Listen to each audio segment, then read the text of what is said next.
देंगे, हाइलाइट्स की बात करेंगे, the recap of the match between Pakistan and south Africa. Pakistan ने मैच जीत लिया है, पर अब हम देखेंगे the recap of this match between Pakistan and south Africa. तो टॉस जो बहुत ही अहम होता है कि बारिश आएगी या बारिश नहीं आएगी, तो उसके हिसाब से तो टॉस नहीं हुआ था आज, क्योंकि बाबर आजम ने टॉस जीत के पहले बल्लेबाजी करने का फैसला लिया था पाकिस्तान की playing 11 Pankaj. In fact it was a good playing 11 और शान मसूद को लाना और मोहम्मद हारिस को लाना ये अपने आप में एक अच्छे मूव है चैतन्य, क्योंकि शान मसूद हैज प्रूव्ड तो मिडिल ऑर्डर और अच्छा हो गया।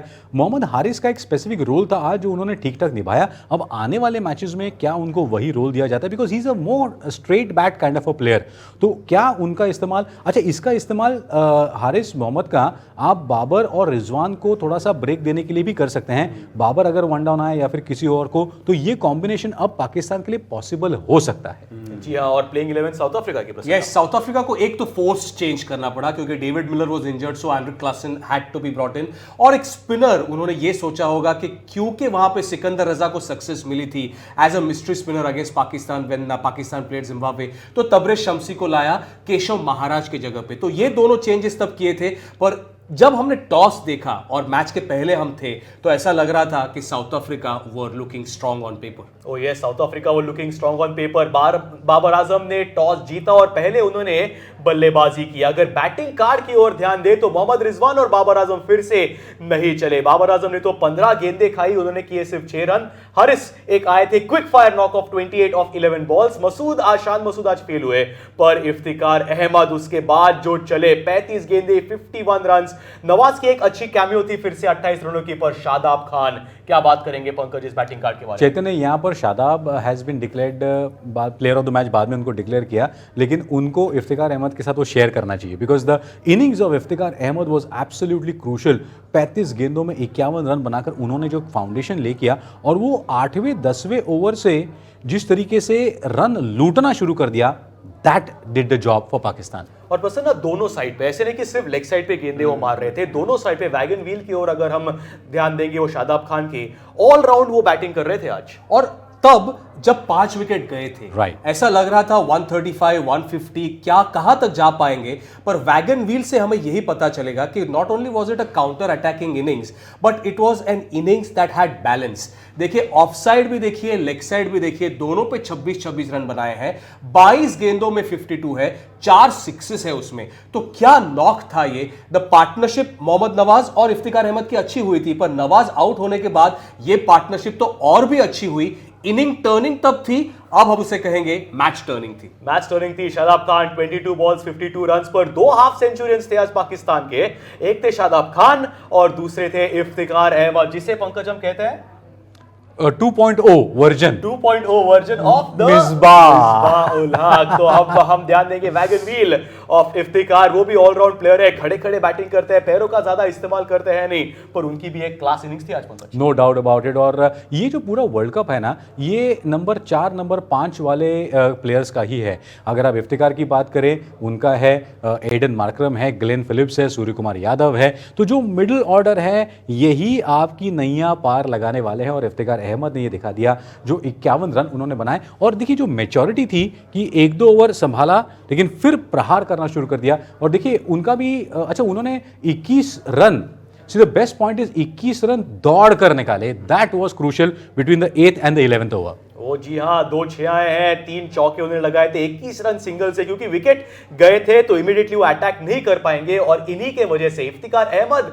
और नवाज की वजह से और शादाब खान की वजह से अच्छा टारगेट किया था, वो था पाकिस्तान ने। बॉलिंग ओवर की ओर अगर ध्यान दे तो बॉलिंग भी प्रसन्न कहना होगा कि 2 इनिंग्स, एक ही इनिंग में 2 इनिंग थे। पहले 10 ओवर साउथ अफ्रीका और डोमिनेटिंग, उसके बाद सारे बॉलर्स के आंकड़े बिगड़ गए। बिल्कुल, और पावर प्ले में देखिए 6 ओवर्स 42 फॉर 3 थे। और अगर आप फॉलो ऑफ विकेट्स भी देखेंगे 95 फॉर 5। तब तक साउथ अफ्रीका वो looking so strong in the game. अभी एंड्रिक नोकिया के फिगर्स अगर आप देखने जाएंगे तो पहले 2 ओवर में उन्होंने 2 विकेट चटकाए थे, पर अल्टीमेटली 4 विकेट्स लिए हैं, पर 41 रन वहां पे दिए हैं। कगिसो रबाडा भी रन बहुत दे रहे हैं, 3 ओवर में 36 थे, 4 ओवर में 44 हैं। वहां पे एंड्रिक नोकिया ने 10.25, कगिसा रबाडा 11 रन पर ओवर। तबरे शामसी भी नहीं चले, तो ओवरऑल विकेट्स हर बॉलर ने लिए, वो आपके सेकंड लास्ट कॉलम में दिख रहा है, पर रन्स अगर देखने जाए तो बहुत रन्स दिए, स्पेशली आपके leading fast bowlers Rabada, Nokia leaked a lot of runs. हाँ, काफी रन्स लीक हुए थे, 6 एक्स्ट्रास वहां पे गए थे। 185 फॉर 9 पाकिस्तान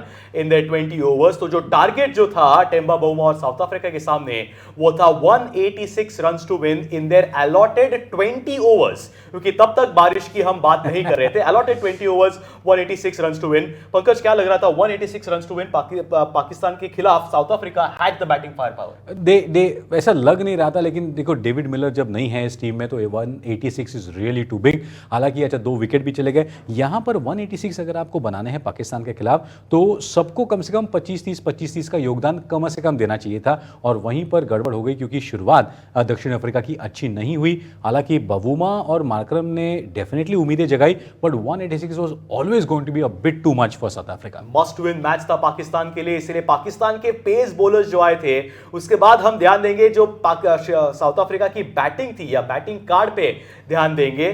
टॉप के फिर से बल्लेबाज जो थे फिर से निराश कर दिया साउथ अफ्रीका के, वो है Quinton de Kock. Yes, Quinton de Kock आज हमने थोड़ा देखा, जदना थोड़ा गड़बड़ी में थे, was looking a little hurried, try भी किया, 2-3 शॉट्स नहीं लग रहे थे, अल्टीमेटली अकाउंट खोल ही नहीं पाए। 0 पर वो आउट हुए। राइली रूसो ने एक 6 मारा था पर वो भी 7 रन पर आउट हुए, पर एक पार्टनरशिप वहां पे चल रही थी। टेम्बा बावुमा और एडन मार्करम ने कंसोलिडेट कर दिया था, अच्छा अटैक वो कर रहे थे, पर दोनों बैक टू बैक आउट हुए। पहले आउट हुए टेम्बा बावुमा, पहले ही बॉल पे शादाब खान ने उनको आउट किया, फिर वही ओवर में एडन मार्करम आउट हुए। फिर हमने देखा कि क्लासन और स्टब्स थे, पर एक रेन ब्रेक हुआ। रेन ब्रेक के बाद एक रिवाइज टारगेट दिया गया 30 बॉल्स में 73। तब भी क्लासन और स्टब्स थे, तो ऐसा लग रहा था 30 ball 73 it could go South Africa's way, क्योंकि रेन ब्रेक के बाद के पहले 2 ओवर्स में अटैक अच्छा कर रहे थे क्लासन और स्टब्स।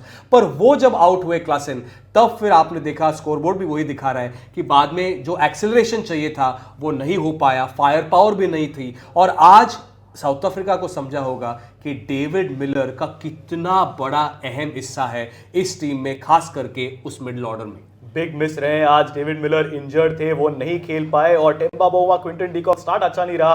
मार्करम, क्लासन, स्टब्स में प्रयास किया था, पर वो रेन कर्टेड मैच के बावजूद वो लक्ष्य के आसपास नहीं पहुंच पाए, और इसका क्रेडिट पंकज देना होगा पाकिस्तानी बॉलर्स को। डेफिनेटली शुरुआत अच्छी हुई थी, और जिस तरीके से Shadab was the turning point. और देखिए डबल ब्लो कैसे लगा दक्षिण अफ्रीका को। एक तो शादाब के उस ओवर में 2 विकेट भी गए और उसी समय बारिश भी आ गई, और यही होता है T20 का खेल, इतना रोमांचक होता है, कभी भी कुछ भी हो सकता है, लेकिन आपको कितने फैक्टर से अचानक जूझना पड़ता है। अगर आप स्विच ऑन स्विच ऑफ कर पाए तब जाकर बात बनेगी। And the way Babar Azam ने विश्वास रखा वसीम और हारिस रऊफ पर, यह भी सराहनीय है ये बात एज ए कैप्टन।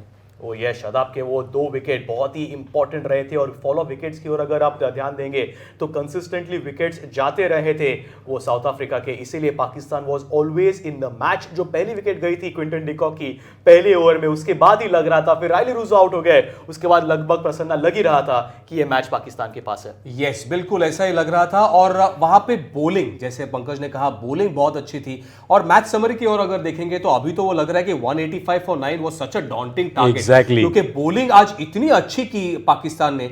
वो 185 फॉर 9 में बहुत बड़ा क्रेडिट जाता है शादाब खान के 52 को और इफ्तिकार अहमद के 51 को। हम ये भी नहीं भूल सकते कि वो मोहम्मद हैरिस की जो 28 थे 11 बॉल में, वहां से थोड़ा एक शिफ्ट होने का प्रयास किया था, अटैक वो कर रहे थे। मोहम्मद नवाज का भी कंट्रीब्यूशन बहुत अच्छा था। नोकिया 4 विकेट्स, बट जब चेस कर रहे थे, रिवाइज टारगेट जो था वो चेज नहीं कर पाए। 108-9 विकेट के नुकसान पर बावुमा 36 सबसे ज्यादा रन किए। शाहीन अफरीदी ने बेहतरीन गेंदबाजी की, शाहीन अफरीदी 3 विकेट्स, बहुत अच्छा एक ओवर, जैसे पंकज ने अभी कहा, डबल ब्लो शादाब खान ने दिया, 2 विकेट्स लिए। और बाय डीएलएस मेथड पाकिस्तान ने ये मैच 33 रन से जीता। और एक लाइन हम ऐड करेंगे कि they are still alive as far as the semifinals are concerned. Oh yes, फिर से प्रोफेसर साहब आप पॉइंट्स टेबल फिर से समझा दीजिए। देखिए किस तरीके से सिचुएशन अब बन चुकी है। सारे टीमों ने 4-4 मैचेस खेल लिए हैं। पाकिस्तान अब नंबर 3 पर आ गया है इस जीत के साथ, क्योंकि 4 पॉइंट उनके मिले हैं। उनको खेलना है बांग्लादेश से, अज्यूमिंग कि वो मैच जीत जाते हैं तो उनके 6 पॉइंट बनेंगे। लेकिन दक्षिण अफ्रीका को खेलना है नीदरलैंड से, तो उनके 2 पॉइंट बन के उनके 7 बन सकते हैं। अब पाकिस्तान के पास देखिए एक आउटसाइड चांस है अभी भी, अगर देखा जाए एक तो 2 कंडीशन, एक तो बांग्लादेश को हराना है और ऊपर से बेगानी शादी में अब्दुल्ला दीवाना बनना है, यानी कि साउथ अफ्रीका और नेदरलैंड्स के मैच में बारिश होकर वॉश आउट हो जाए, too much, but anyways I mean mathematically everything is possible. O yes, Pakistan को यहाँ पे एक्सपेक्ट करना होगा कि बाकी दो जो टीमें हैं, टॉप टीम है, वो इंडिया साउथ अफ्रीका, उन्हें मैचेस हारने होंगे। वो मैचेस होने वाले हैं ऑन द सुपर संडे। पर पाकिस्तान ने ये मैच जीत लिया है, उन्होंने साउथ अफ्रीका को परास्त कर दिया है। और हम वही बात कर रहे थे कि एक जख्मी शेर थे और जख्मी शेर की तरह आज परफॉर्म किया है। और रिकैप जिसके बारे में हम बात कर रहे थे, तो Pakistan have defeated South Africa by 33 runs according to the DLS method. तो ये था रिकैप इस मैच का।